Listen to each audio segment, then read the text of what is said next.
I'm actually going to pivot because I don't think Chris Canty is the one who does it best at ESPN. I think Dan Orlovsky is the one who does it best. That's a good one. Especially because his takes are so quarterback based. Dan Orlovsky is one of the first people I noticed doing this still. Obviously, it's something ESPN has done for decades now. But I remember when Tom Brady first got to the Tampa Bay Buccaneers and he was talking about the possibility of the Bucs going undefeated, or maybe it was after their Super Bowl season. But it's just like a totally absurd argument to be having in July. Like, will this NFL team go undefeated? We haven't had an NFL team go, I mean, other than the 2007 Patriots, like that's the only modern team we've ever even seen approach it. So like, I think Dan Orlovsky, he also has credibility in the sense that like he is a quote unquote film guy. And so he backs up his arguments. But he also after week 1, he was one of the first people calling for the Browns to talk about benching Deshaun Watson based on his play. He's been an adamant defender of Baker Mayfield's, which to a degree he's been validated by this season. Like he's willing to go out there and give strong opinions and strong takes. And he stands by them and it often creates additional content for ESPN. And he's also often involved in that content. He'll go on First Take. He'll go on Get Up. He's one of ESPN's kind of hardest working analysts, I think. So I'll take Dan Orlovsky first overall. That's a very good pick. I did not even think of Orlovsky, but he is exactly in the sweet spot. It's also like you mentioned volume with Canty. It pays to be on so many different places on ESPN. The Pat McAfee Show, obviously NFL Live. He'll do broadcast stuff. He's on Twitter a lot. Like he's just sort of in our faces in a way that I think helps here. Okay, my first pick, Chris Russo. That's a good one. Chris Russo was brought in with he is a hitman. He was a hired gun to come into ESPN and deliver on exactly this type of thing. He is not afraid to jab at other people at ESPN, which is a tried and true thing that you can ask any number of mostly former ESPN talent about doing, although maybe somebody else that'll come up in our draft today is another example of that. It's just the what are you mad about segments on First Take obviously just set him up perfectly. But he really is good at cutting through to what it is that is like exhausting us about sports. He's the epitome of the uncle or the grandpa or the dad on the couch who's just rolling his eyes at this thing or that thing, wishing he really could just dial into the 3-2 count in the top of the fourth that he wants to see, And I love it. I mean, it obviously goes viral almost every single time, and it gives ESPN exactly what they need, which is, do you agree with Mad Dog? Do you not? What did Stephen A. think? Et cetera, et cetera. I've got to say, I was not familiar with Mad Dog really prior to him being on First Take. I was aware of who he was. I knew about Mike and the Mad Dog and the legend and all that. I think I watched the 30 for 30. But I just kind of thought he was going to be a blowhard, and he is a blowhard, but he's not. He doesn't take himself seriously. He talks about gummies. He really just he is a take artist. And I don't mean that in a negative connotation. He has a sense for what cuts through with a national audience better than I would have guessed for a guy who was on local radio and then Sirius, which is probably largely his New York audience that just followed him there and maybe some extra people, but his coverage is largely centered on what he cares about and he's on MLB TV. It's not like he had this massive platform to have a litmus test of, does this take work? Does that take work? What do people think and care about and all that stuff? So that's been what surprised me is First Take is a very specific kind of show. He obviously has the style for it, but you also have to have a temperature check on fans in a way that he just naturally has, clearly. Who's your second pick? I'm going to go another one I'm guessing you weren't thinking of. I'm going to go with Brian Windhorst. I think that Windhorst picks his spots. He has credibility. This is a perfect pick. Yeah. Yeah, he has credibility, but he also goes viral. I mean, obviously, we all know about the finger pointing thing and all of that with Rudy Gobert and Donovan Mitchell, but there is also like the clip from the NBA Finals where he tore into Luka Doncic. And the reason why that was so impactful is because Brian Windhorst is not somebody who tears into players on a daily basis. Like if Brian Windhorst is saying it, it's because it's backed up by the people he's talked to. It's because he's seen it with his own two eyes.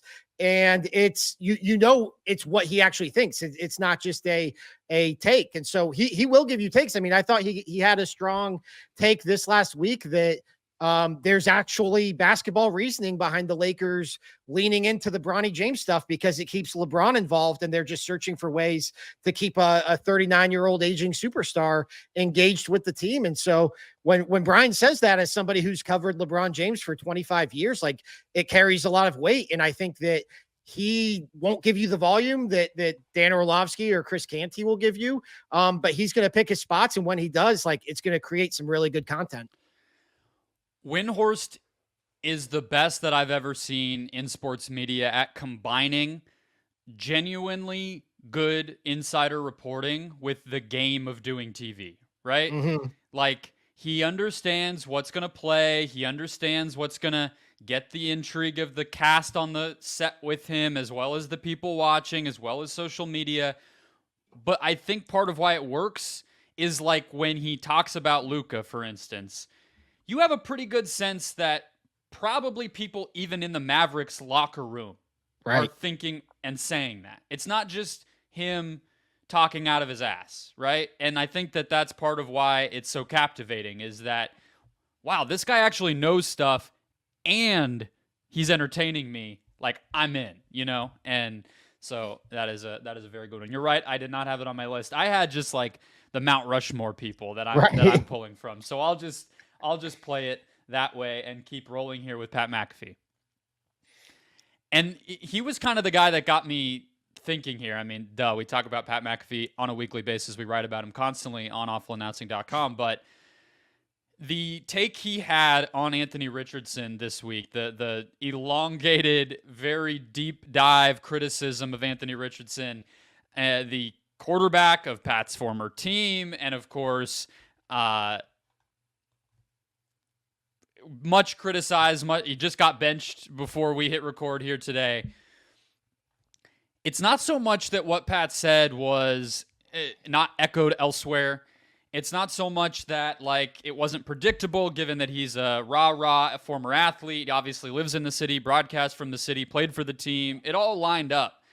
But it was a good example, I think, of when Pat has something to say, even, and I would say especially if it's outside the normal news cycle, he's not afraid. They spent 20 minutes on this thing at the beginning of a Monday show. That was not the biggest story in the NFL in week 8 at all. But for Pat, it was. And he can just manufacture chatter. And I think at ESPN, it obviously plays on their, digital platforms and everything else. But maybe it's not so much in the realm of what we're talking about with the kind of car wash of it all, of the, throughout the day, throughout the week at building and building. But he has found a way to be one of the rare people that I think can actually like make something matter, I'd actually argue it's one of the bigger criticisms of him is that he doesn't do it enough because, that's where his feud with Bill Simmons started. Was Bill was kind of criticizing his style of analysis, which sometimes can just be like Dallas Cowboys, not good, bro. And like people want like, stronger takes. I mean, maybe not because Pat's show is insanely popular. And so some people just like the vibes and all of that kind of stuff. But I do think like this is kind of a perfect storm for Pat because it's something that's personal to him, not just for Indianapolis, but as a former Colts player. And so there's a natural connection point there. And I think you can tell with Pat, like when he is emotionally invested in a take and when he's kind of just talking about the news of the day. But you also, with your pick, you get the Aaron Rodgers interviews, which you could argue is like what breaks through most at ESPN right now. Yeah. And we wrote about that at the site this week. You wrote about how Get Up was kind of eye rolling at what Rodgers was saying in the time slot 2 down from them, and obviously that the whole Pat experience has been referenced and teased and poked at on different shows, whether it's Michael Wilbon or it's any number of other people. So that of course breaks through. Duh. I mean, Pat is the most gossiped about sports media personality I think there is right now. But what's your last one here? I'm just going to go pure value. I'm going to go Stephen A. Smith. He is the OG. He, just ask him and Skip. They invented this platform. They'll be the first to tell you. I think that his ability to evolve. So that's the thing, right? Like him and Stephen A. Smith and Skip Bayless, they invented all this. They are the ones who came up, if you ask them, with argument television. Well, one of them has kind of faded into obscurity, and one of them is about to become the highest paid person at ESPN, most likely. And I think that his ability to evolve and to not take himself as seriously as Skip seems to take himself, I think that has paid dividends. I think it has kept him relevant, and he's willing to give strong opinions. That's the thing. It's not just the kind of cartoonish cowboy stuff. It's the NBA. It's calling Kawhi Leonard the worst NBA superstar of all time. It's he knows what plays. He knows what gets talked about. I guess the only the only criticism I would have in terms of like this format is it's often his show that's, the main vehicle for all this. So he's not necessarily always creating content for others. He's kind of the one curating the content. But I just think, if I can get Stephen A. Smith in the third and final round of a takes draft, I'm going to take him.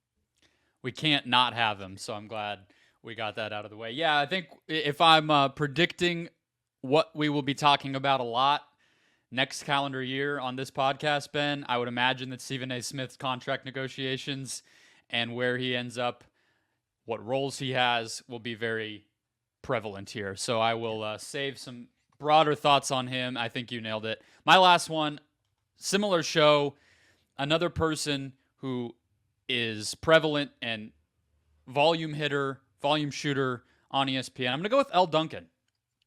I think that love it. She has her podcast, right? That especially with the WNBA stuff we would write about from time to time. She's on SportsCenter, not an opinionist necessarily there. She's on WNBA and college WNBA Countdown and College Game Day during the women's basketball season. Then she has become a pretty hard hitter on First Take as kind of this antithesis to Stephen A. and Shannon Sharp, where, unfortunately for her, oftentimes the only woman being put on the platform to be that alternative viewpoint, but she's willing to go there, like we were talking about with Perk or Chris Canty, and get pretty big picture about things and give that point of view as a woman and point out to Stephen A. and Shannon what they're missing on certain arguments and things like that. So the versatility across sports, the different platforms. I think Elle Duncan, similar to what you were saying with Mad Dog, I knew who Elle Duncan was. I've been surprised my first year at Awful Announcing how often we've written about her. And I think her platform has grown during this year the same way that, I'm kind of noticing it in real time.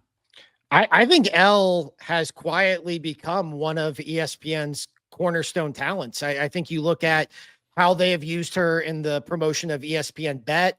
They had the ESPN Media Day a few weeks ago or months ago at this point, and she was right up there with Pat McAfee. And Pat threatened to sue us, that one? That would be the one. Okay. Elle was right there next to him, not threatening to sue us. I think Shout out Elle. Yeah. I think I've actually been meaning to make her Friday appearances because I think she's pretty regularly on First Take on Fridays. I've been meaning to make that a hot mic. I just think she is, which you would not expect for a SportsCenter anchor by trade, but she is awesome on First Take.